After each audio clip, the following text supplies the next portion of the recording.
Cool. All right. Hello, hello. All right, that was a little bit gnarly. We all good? Testing, testing. Hello, hello. Sounds better. Are we good? Okay. All right. Perfect. Hello, hello. Good afternoon. Technically, I suppose. Yeah, it's 12:30. My name is Alexander. This is Jordan. You can introduce yourself. Anyway, we used to be called Soulbound Labs. We're co-founders. However, we had to rebrand. We accidentally committed trademark infringement, and so now we are Spyglass Labs.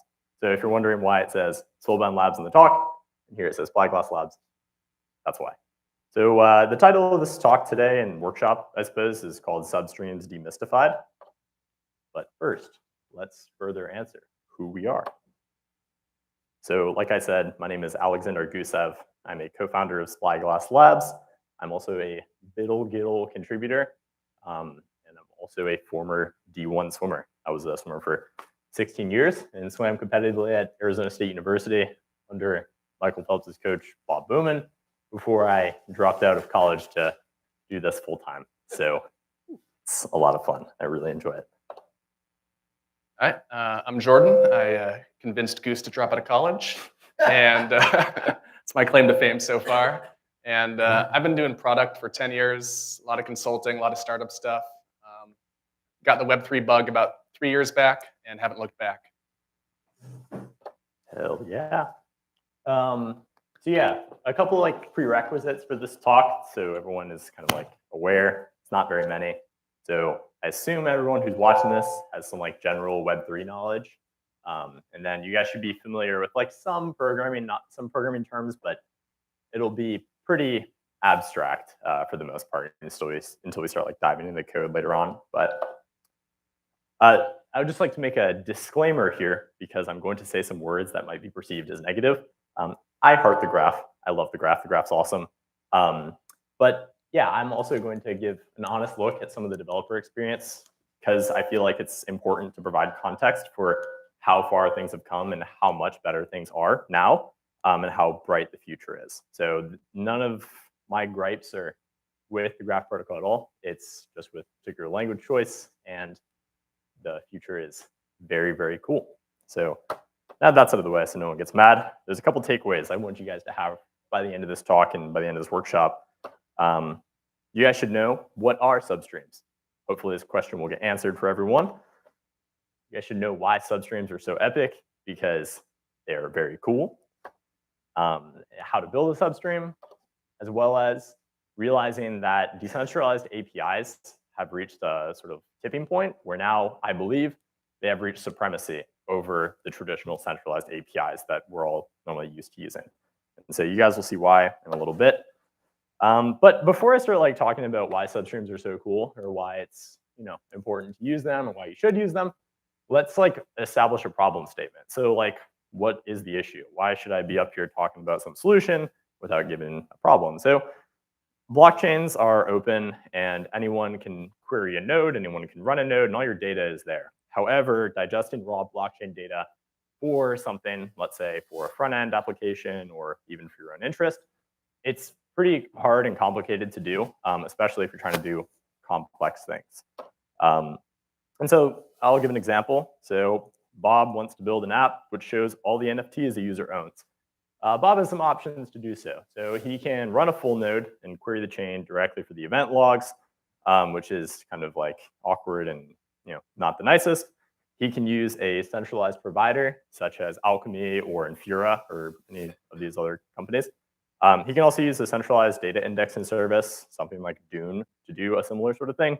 Or he can use a decentralized API such as the Graphs network. And so let's like dive into some of these. So centralized providers. Who here, like show of hands, has ever used Infura or Alchemy or like any of these things? Okay, cool. So most of you guys. Just for those of you guys who aren't up to date, blockchains run on nodes, and so centralized providers are people who run nodes as a service, and they charge you to use them. They also have some nice benefits as like APIs to do things that you'll need to do pretty often, and so they're very easy to use. They're pretty cheap, but anyway, this is what a central provider is. So yeah, companies like Confura and Alchemy provide traditional APIs to do normal stuff that nodes can do, but also more complex stuff. So they make your life easier when you're building your own app or dashboard. Examples include get all the NFTs a user's own, get token balances for a user, and similar sorts of things. So the pros of this solution is it's easy to use and it's cheap. Those are two really good solutions, or two really good pros. Cons are it's opaque. We don't actually know what's going on under the hood or how they're getting this data. Is there any sort of weird manipulation there? Most of the time, this isn't really an issue, like a super severe issue, except in certain cases it can be. They can't be customized. So if you have some specific use case for what you're working with, you're not going to be able to make it do exactly what you want because you're just using somebody else's existing API. It's centralized. That's a really big issue. And I think this is actually a pretty big issue in general for crypto as a whole, because these big centralized providers could definitely become the next AWS or Google Cloud, where we have 90% of all our stuff running through 3 companies that control everything. And I think that's in general something that we all are trying to avoid in this space is centralization. So then another issue is that there's no guarantee for the correctness of data. You're just querying an endpoint. You don't know whether or not they're giving you bad data, whether or not it's maliciously bad, or just like their code isn't working right. So it just sends you some false data, which can also be very bad. So now that we kind of know one solution, which is like with centralized providers, let's talk about some more customizable providers. So there's companies such as Dune Analytics. They provide an SQL interface over a large database of blockchain data so that you can query and share your queries for, and as well as like build dashboards. They have some special DSL tool for using for like building dashboards. And so like this is kind of very similar to centralized providers in the way that it's a centralized entity who's serving you data over an API. But the difference is you get to kind of customize what this API is sending out and what you can do with this data. So like you can do really cool things such as getting price history for an NFT within some certain params. Like you can get pretty complex with it. So the pros are it's very configurable. So you can do some really complex SQL queries to get exactly what you're looking for. And then also they have this really cool feature, which is that users can fork existing dashboards. So like, let's say somebody's making a Uniswap v3 tracker and you're like, oh, this is cool. I want to make a fork to do, I guess Uniswap v3 isn't able to be like used publicly. Let's say a Uniswap v2 tracker and you want to fork it over to use Binance Smart Chain to go track PancakeSwap or something. You can fork people's dashboards and change stuff, which is really cool because you don't have to rewrite everything. Some cons are it's more expensive than the centralized providers. It's because they're doing a much more complicated service, so their price should be higher, right? That makes sense. It's more complicated to build and process data. SQL is like not very nice to work with, for really complex stuff, in my personal opinion. That brings us to a third con, which is SQL. I don't really like working with it. Some people do, but generally speaking, I prefer not to touch it. It's also centralized, which is, again, another issue that we're trying to avoid. And it has the same issue. We don't have guarantees over correctness of data. That brings us to the third, which is kind of like the Goldilocks option here.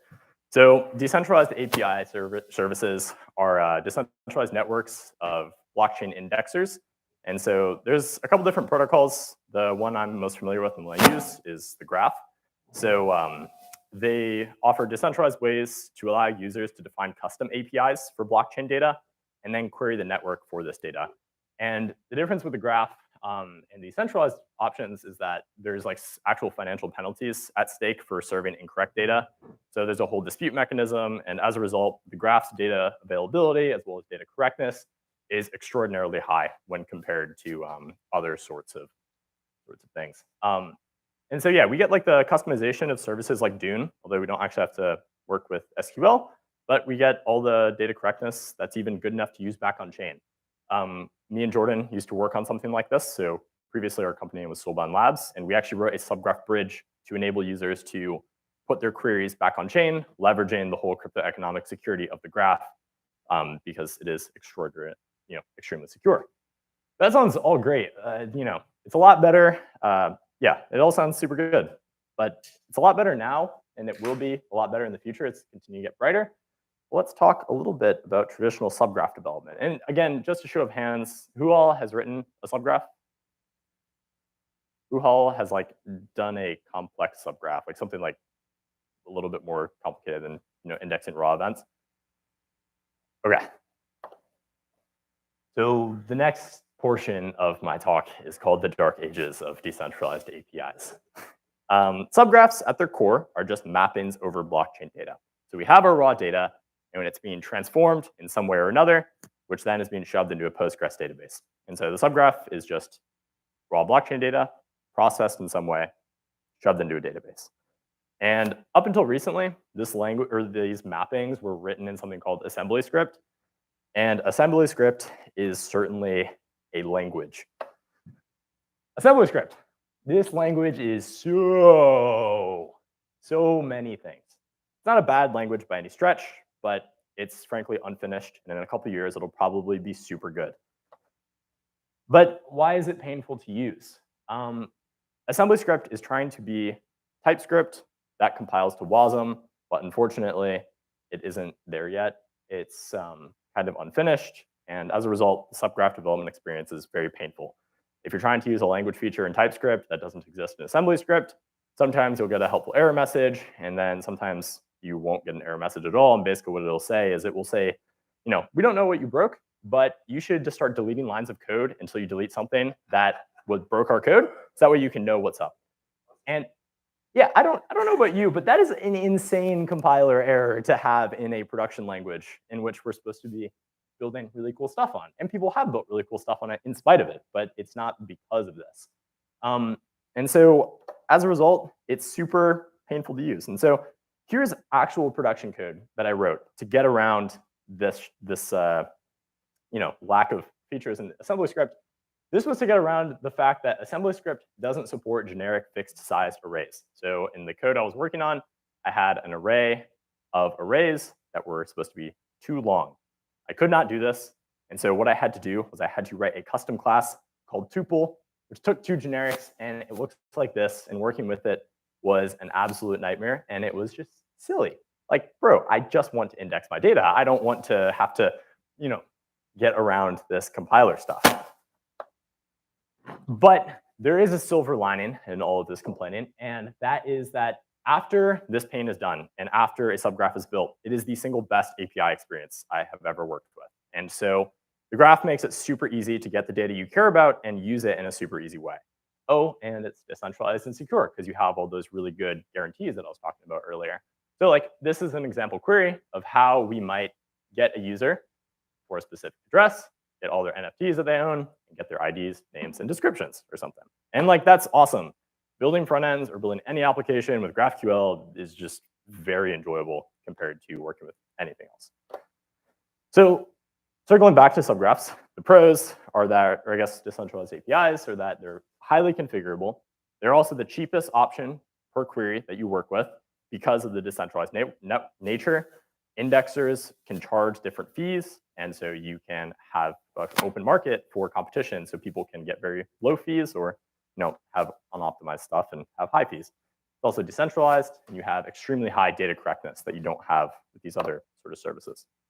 The cons are this requires learning an esoteric and unfinished language, which is assembly script. It also requires learning about a brand new and pretty complex protocol, which is the graph. You can't compose subgraphs like you can with like Dune stuff, so you can't leverage someone's existing thing inside your own query. And they're also slow to sync large subgraphs because they use RPC calls under the hood, and it's all linear. So we'll get into this in a little bit. But most of these problems have been solved with Substreams, which is the technology that I'm here to talk about. A crab ushers in a new era. So in case you guys don't know, crab is like the language mascot of Rust, and so the title of this is a nod to Rust being a crab language. Anyway, things weren't looking great for decentralized APIs. The trade-off for having decentralized and secure APIs was a very rough developer experience with, frankly, poor performance when compared to its peers. So the syncing time was very slow. It took a long time to do everything, and it was just painful. But then about a year ago, Substreams was born, a new method for indexing blockchain data that was built for parallel processing in a streaming fashion, written by Rust by some super cool people at StreamingFast, which is a core dev team for the graph. And these guys really did a lot of incredible work, and we'll see why here shortly. So Substreams brought with it composability, modularity, and insane speed increases for data indexing. So upwards of 50 to 100x in certain cases. And so to put in perspective, 50 to 100x, I'm going to give an example because that sounds like, oh, that's a lot, but it's actually a ludicrous speed up. So let's see why they're so cool. Speed.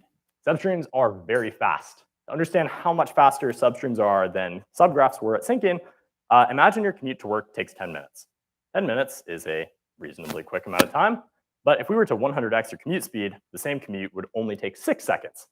And so I don't know about you guys, but like I would way prefer to commute to work for 9 minutes and 54 seconds saved. That would be awesome.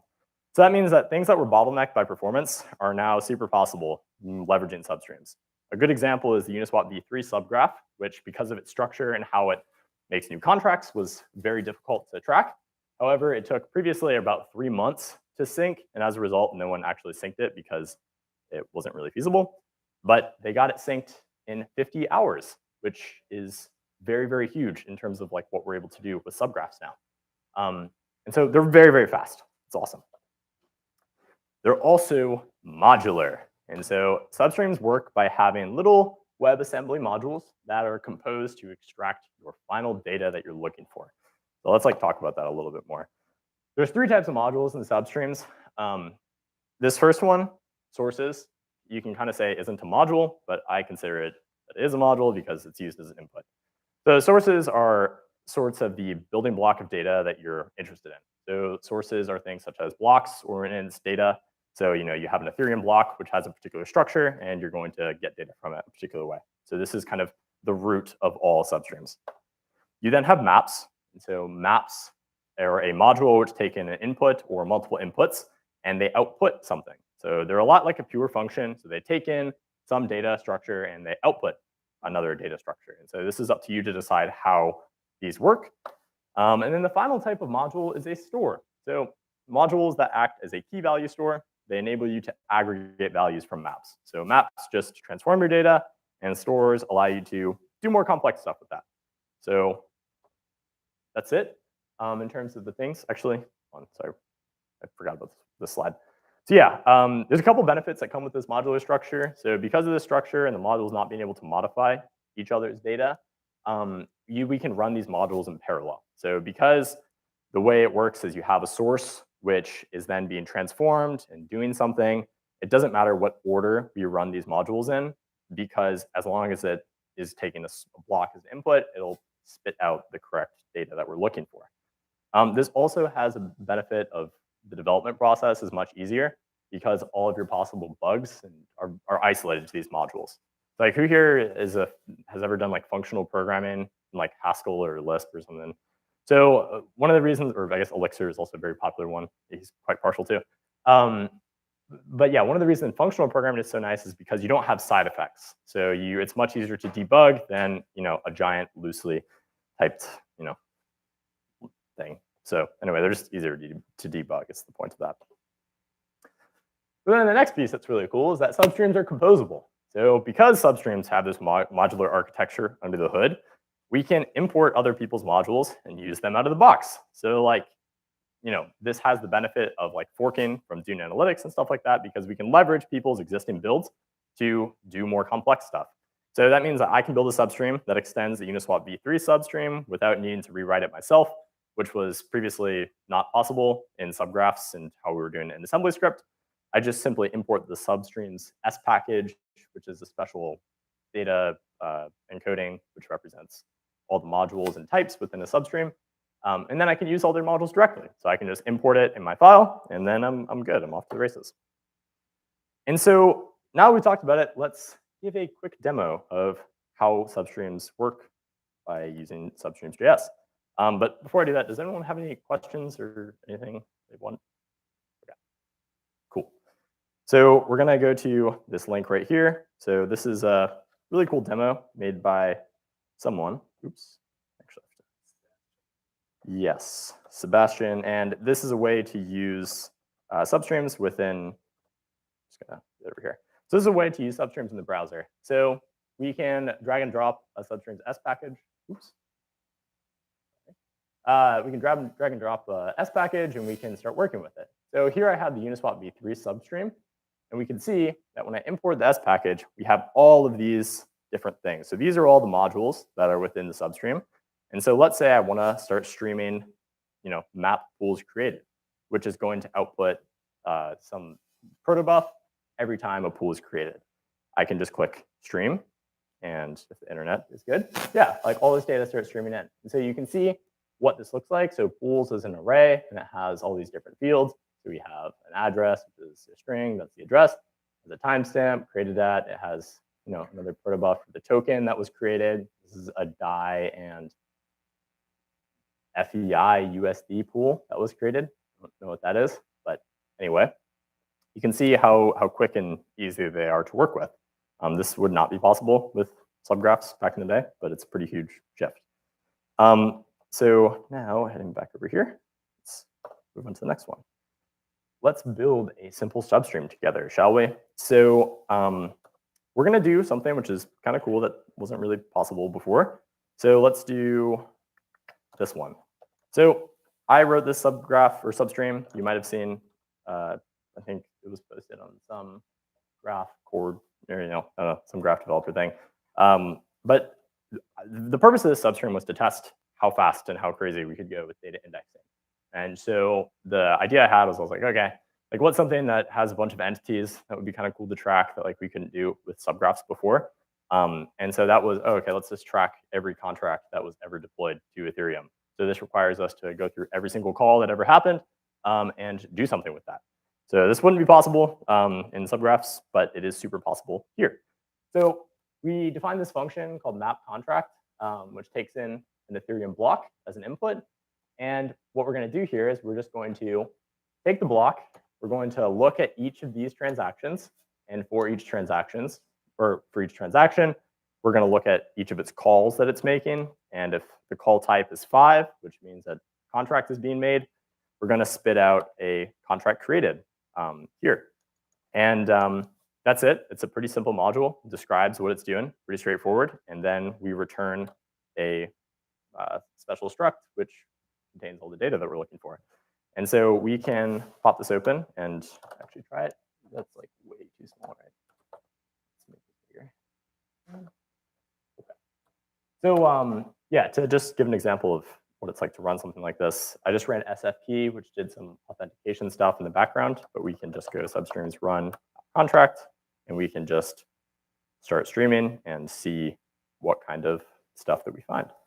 So it will start streaming here, and these are contracts that are being mapped, that are being created. So this contract was created at block number 17,572,000, whatever that was. So that's kind of like how you run substreams. And we can also talk about this real quick. 1 sec, bear with me.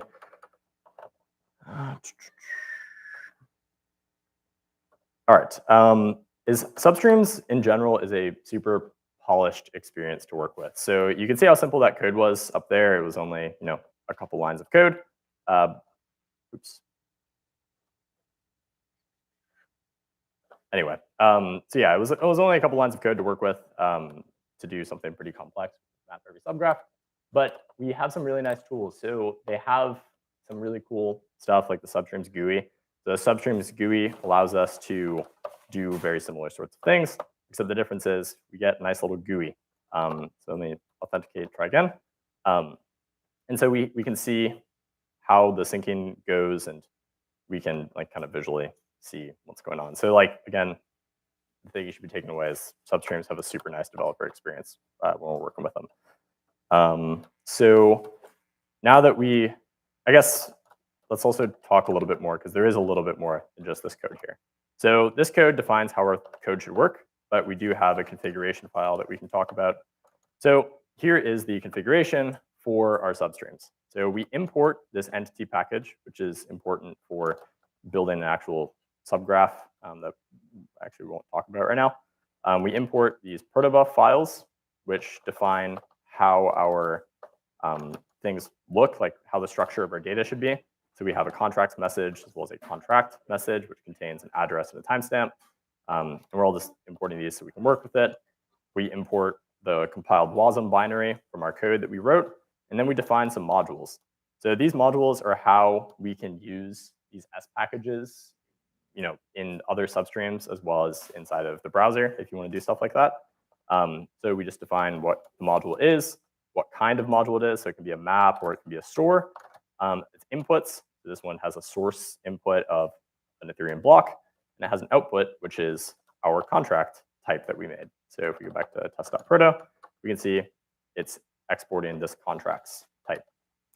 And so that's really just about it as far as what's required to build a substream. And so does that make sense to everyone so far? Does anyone have any questions? Yeah. No, yeah. So all this code, so this is Rust, Rust code. And so when I actually want to work with it, I'm going to run cargo build and yes. Yeah, so the Substreams YAML file is kind of like an interface, and then we simply define what modules are present, but then we actually have to put it over a binary. So that's kind of what we're doing right here, is we're saying, hey, the binary that we're working with here is going to be the compiled output of this directory that we're working in. Any other questions? Anything? Cool. And so now you guys are Substreams experts. Let's look at a not so simple substream. So let's go look at the Uniswap v3 substream here, which we can go to their README. Sorry, whoops. Forgot to actually add this one here. We can go to the README or something. So this is going to be a little bit wild because this is a really complex substream. So there's a lot going on here because, I mean, a lot is relative. Doing this in assembly script land would be pretty gnarly. But how the hell are we supposed to understand what is going on at a glance? Well, the good news is Substreams, again, has a really good developer experience, and so they have a command for this. So within the Substreams CLI, they have the Substreams graph command, which I find super useful. And what we'll see here is we get this link. And so if we click on this link, we get a full-blown visual representation of how all the modules are composed. And so this is auto-generated. This was just defined from the YAML file. So that file we were just working at, this one, defines all the different modules and how they're all connected to each other. And so we can visually see it. So we can say, OK, so there's an Ethereum input block, and then this feeds its data into the mapping pools created, and then it also feeds its data into map extract data types, which outputs data into the store native amounts. And eventually, it all goes into this final output module of graph out, which is how we actually sync it into a subgraph. And so this is really, really powerful because I've worked on complex subgraphs and I've worked on, I've worked on complex subgraphs, and grokking what's going on in a large code base is really gnarly. And so having the tools to be able to understand what's going on and at a glance be able to understand, okay, so I'm looking for this particular piece of information from this substream, or I'm looking to modify this particular function. I can just look at this visual representation and it's like, wow, okay, cool. So I want to change the map pools created function. And so again, the developer experience is so good compared to any of the competition right now. And I'm very excited about it because I've spent a lot of time doing this sort of stuff. So yeah, I'm not sure if there's anything else really that I want to show off from that specifically. I'm not sure anything else is super huge. But this brings us to a very special piece of information that I was hiding, and hiding from you guys. Not really, but map modules have a very special param, which I think is the killer feature of Substreams.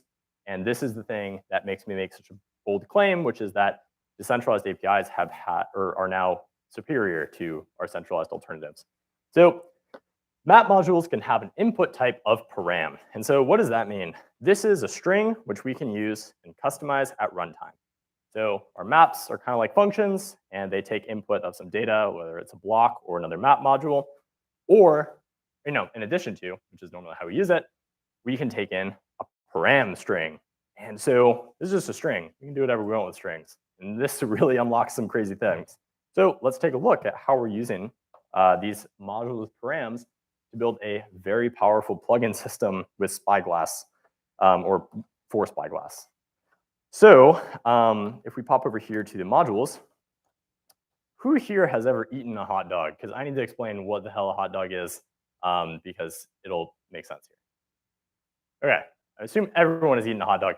So we had a problem when we were building out this plugin system, which is we really like this idea of modules with params. And so we were like, all right, they still need to have protobufs defined as inputs and protobufs defined as outputs. And so we're like, if we wanted to make a really dynamic system, we're going to have to build a dynamic typing system into protobufs.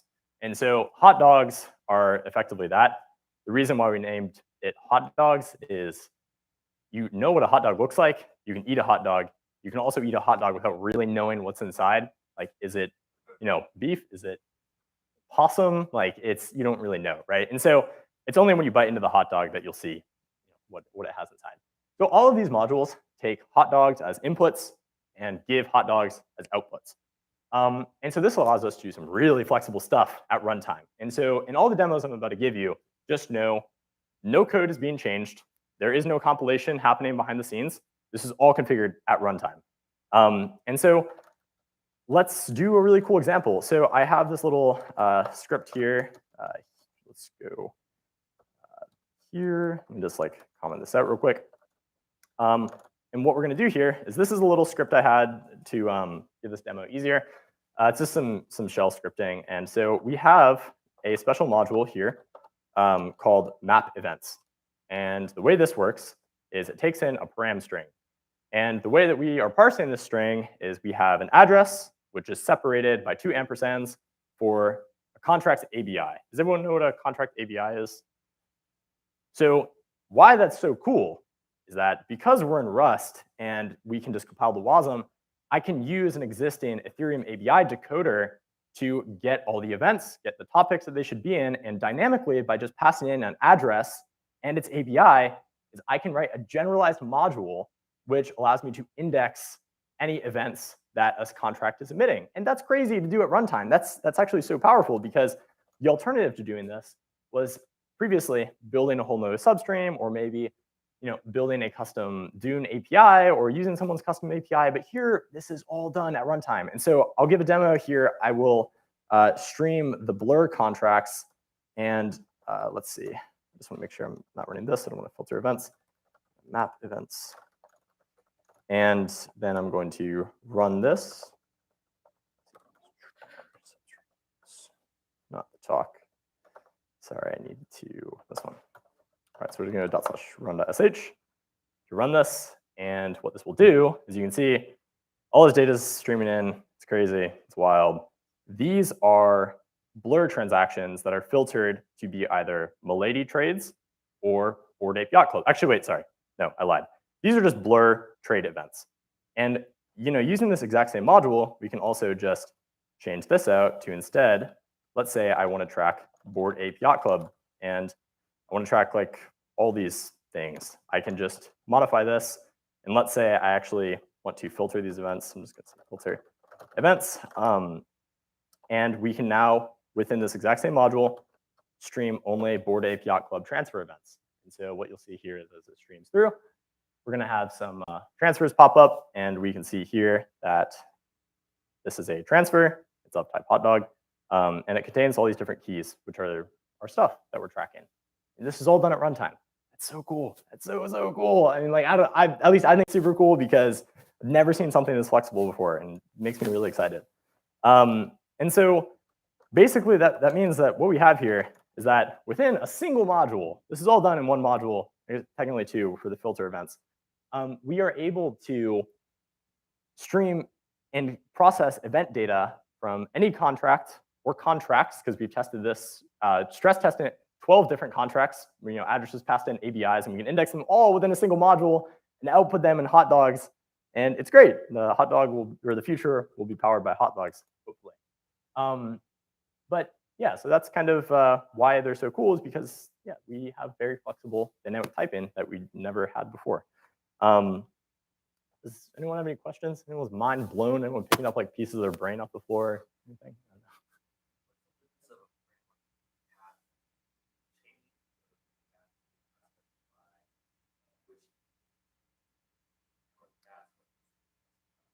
You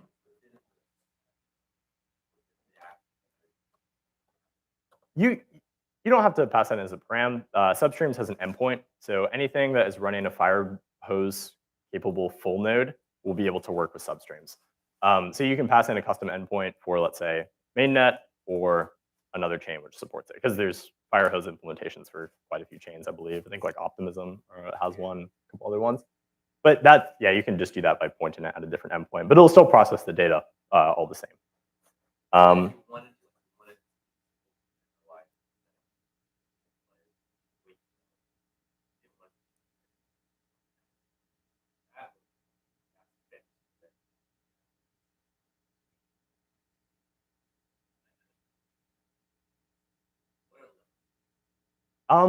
So the only thing is that the param just has to be defined when you go to run the substream.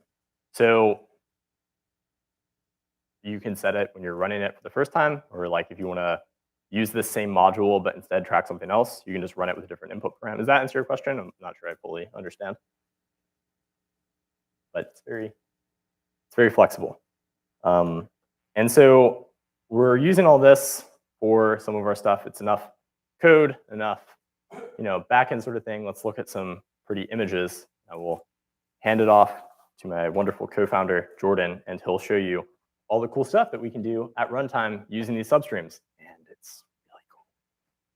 I'm passionate about it, as you guys can tell. Any?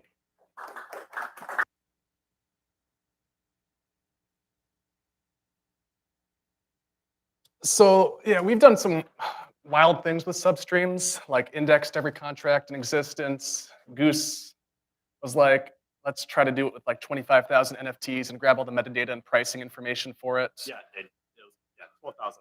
12,000, sorry. NFT marketplace that was being made. They wanted the substreams powering UI. So we indexed 12,000 unique addresses. Stuff.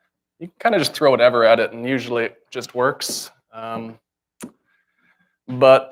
Yeah, so I tried to do this with Goose last year with Subgraphs, and I need an HDMI cord. Goose. Oh, there we go.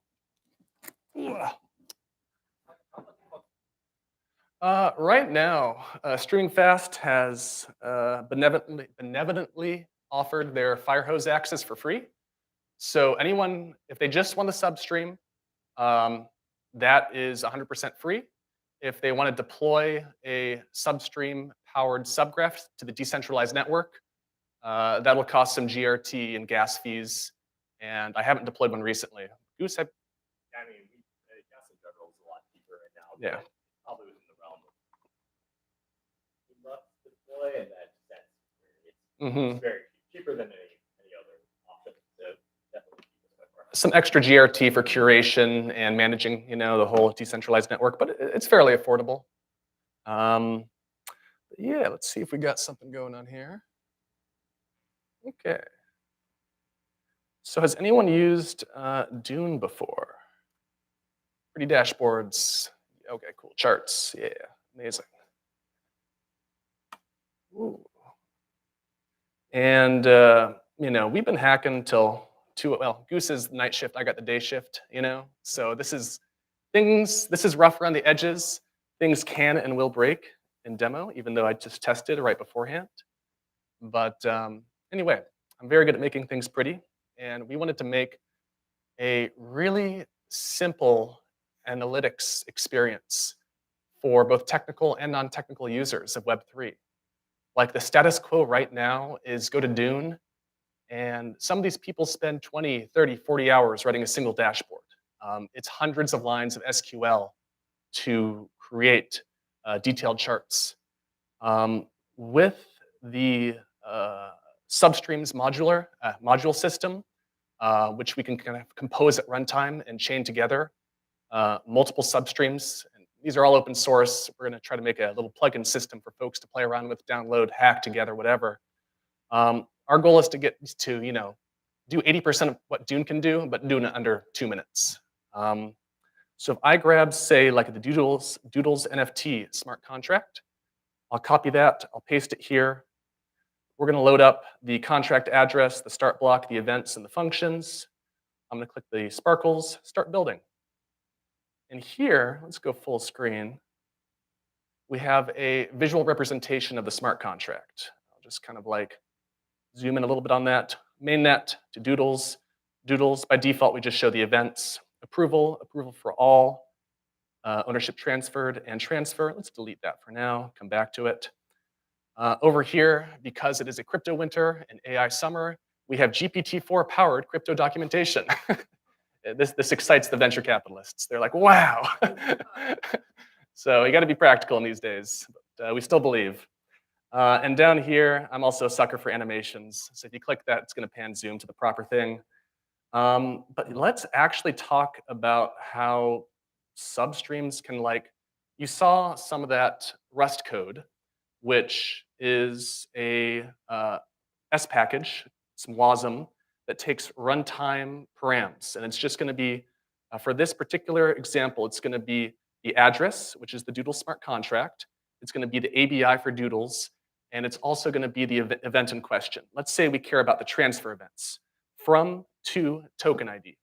I'm going to click visualize, and we get a nice little pop over here. You guys see that of data grid, XBAR, Y-line. Basic, let's do a data grid. And I'm going to say House of Web3 demo. I have some start block and stop block information. I just want to stream a little bit. And let's click create visualization.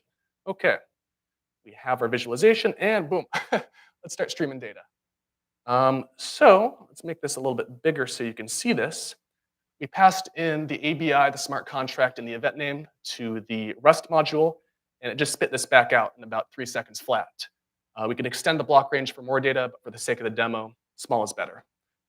We can skim, we can sort, and I don't like data grids because I'm more of a visual person. Let's go for a tree map. Okay. Let us not do the size by block number. Let's do the size by token ID. Thank you. Account. And let's do group by token ID as well. By token ID. Count of token ID. And let's just delete you. No order by. Cool. So here we have a visual representation of the transfers of all doodles. And you hover over and we get to see who's transferring what doodles in the last 100 blocks. Sunburst, pick your poison. OHLC. This is where it gets really weird, where I'm not a DeFi trader, but we're pretty much any blockchain data we want to be able to visualize in whatever format people want and parse it from Substream. So we are doing that pretty quickly. And this is all possible because instantaneous streaming of runtime modules. And we're very grateful to StreamingFast and The Graph for funding them because we're making good use. If anyone is interested in making their own plugin, if anyone is interested in playing around with substreams, we'll be publishing some open source plugin guides, and folks can do their own thing with this data pretty shortly. But yeah, thank you guys so much. Substreams are awesome, and we hope you guys start playing with them soon.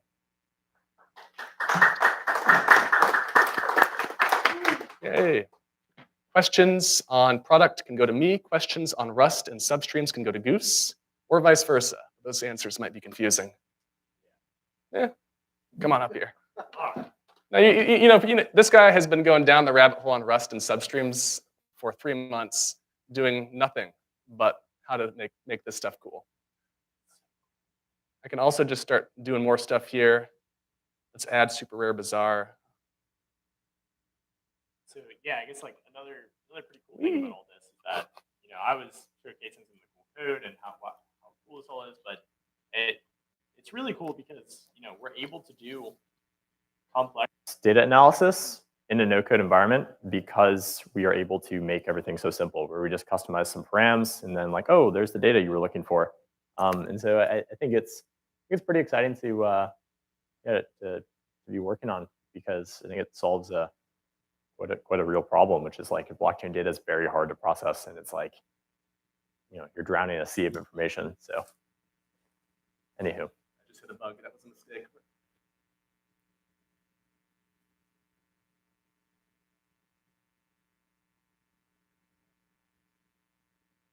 So this, can you do extra transform data, or is it just that you're providing the raw data or? You can indeed. So there's actually a whole way to do virtual columns using this language called ExpressTK. And so you can do pretty advanced computations and derived information from these like kind of more flat generic events. And so for instance, you can do like frequencies or like average prices that things are trading at. And so you can do all this by just clicking little buttons, which is pretty damn cool. I'm trying to think of a good transformation on the spot to do here. Token ID. I don't know. Like single quotes for token ID? Token ID plus 5? I don't remember. I don't remember. We haven't played around with this too much, but Sure. we're freestyling. Bear with us. 99999. Save that column, and let's just nuke all the other columns for a little bit. Yeah. You guys. And let's get Alexi's column So up all there. those data, getting them from that you define. Mm-hmm.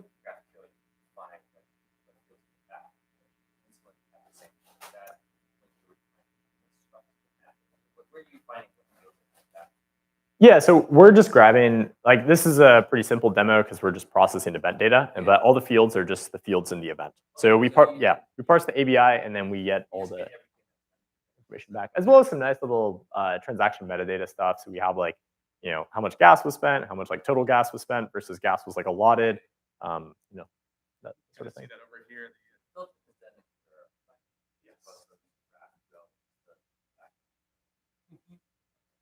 Get the raw data from Substreams, and then we manipulate and visualize it and do like extra computations, mainly in the front end.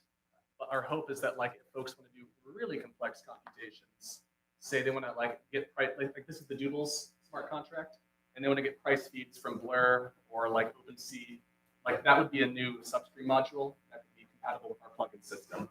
So there's like a handoff, and yeah.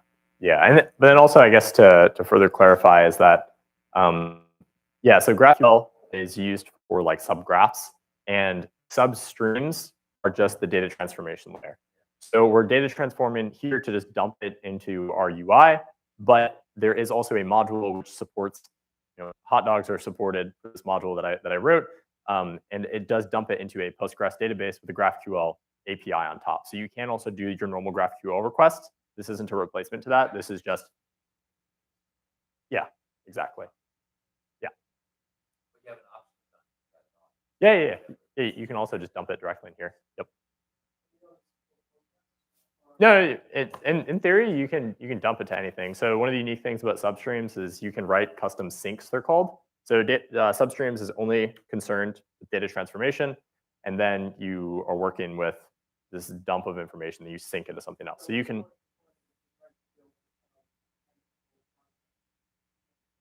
Mhm.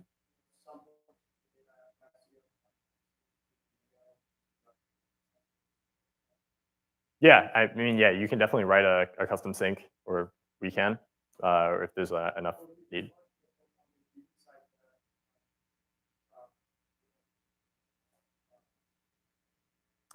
Yeah, well, maybe I'm not sure I fully understand the question. Are you saying, like, is it possible to sync the Substreams output to a different type of database? It is, yeah. But so the way that you, is it supported for the database? No, not for the one you were talking about, but it can be. It's just a matter of writing a wrapper that basically transforms your Postgres, or sorry, not Postgres, your protobuf into whatever database entity you're looking for. So that's like how the Postgres syncs work. That's how the graph output syncs work, is you just have to conform it. Yeah. Take a look at this page here. We have some syncs available. PostgreSQL Mongo file-based key value. I know people have done like ClickUp, like sync could be like task manager.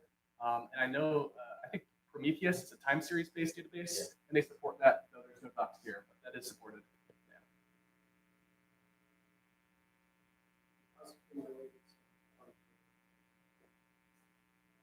The Fire, I remember not this Alex, but the Alex, the CTO of StreamingFast, mentioned in passing the fire hose, because it's public, they had to slow it down a little bit for everyone's consumption.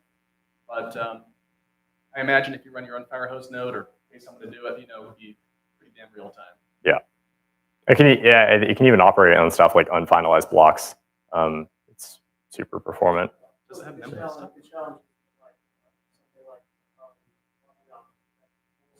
Mm-hmm.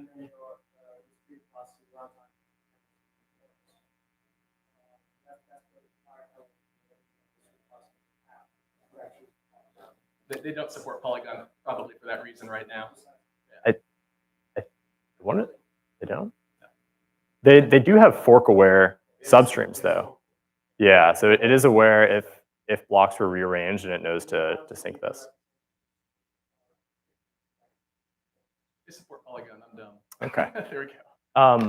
Yeah, so I think that basically, I don't really know. This is a guess, so I don't know. Yeah, I mean,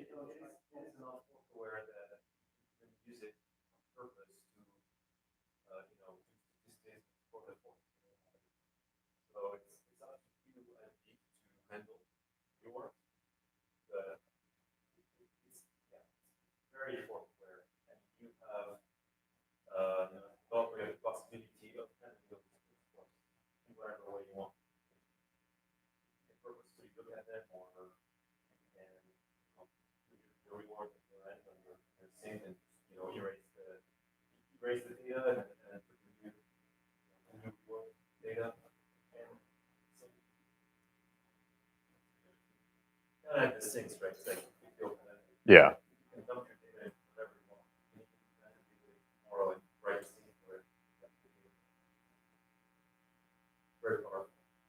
Thanks for the answer. Should be giving this talk, Alexi.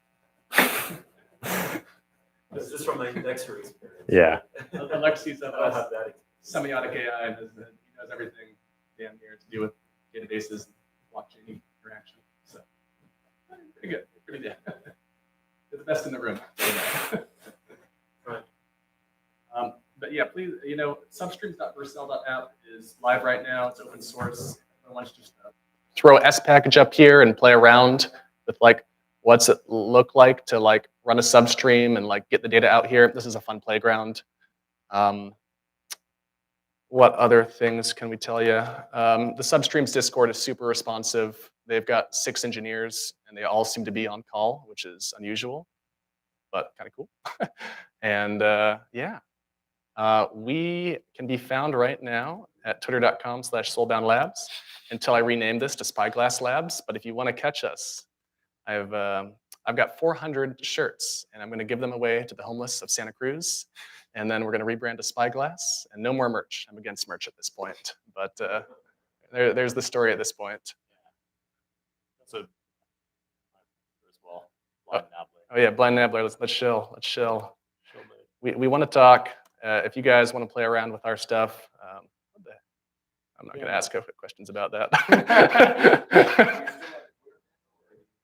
It's at Soulbound Labs until tonight, and it's going to be whatever Spyglass themed Twitter handle I can find. Are you? Oh my! Did you just check that? Did you just take that?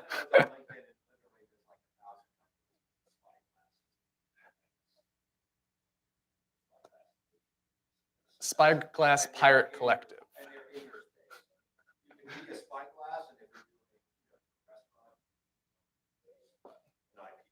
Bingo.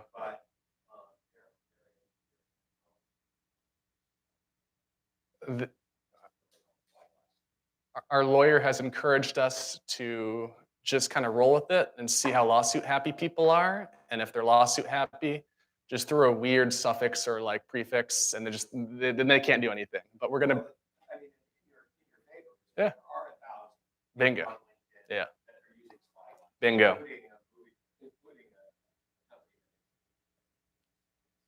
Mm-hmm.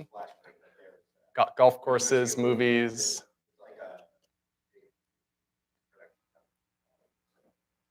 That's what we do like in the evenings. The post-work hobby. But yeah, on the UI side, like right now we just got the visualize, and this is once again all powered by one Substream module for every event on any chain, which is cool. This is not live yet. Give us another week or two, but we're thinking just people can write custom modules for, like I said, like let's get pricing data from Uniswap. Let's get like activity from Blur or OpenSea. And it's fair game to take individual WASM modules and just kind of glue them together and see what happens from a visual side, or download your own Substream and do it for weird degen DeFi stuff. Yeah. Localhost port 3000.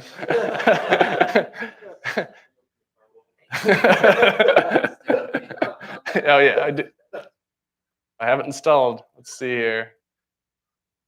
Is it ngrok just localhost port 3000? No flag there. Oh, sorry. Damn. Okay. No tunneling. All right. Thank you. That's it. Yeah. Yay. I appreciate all 10 of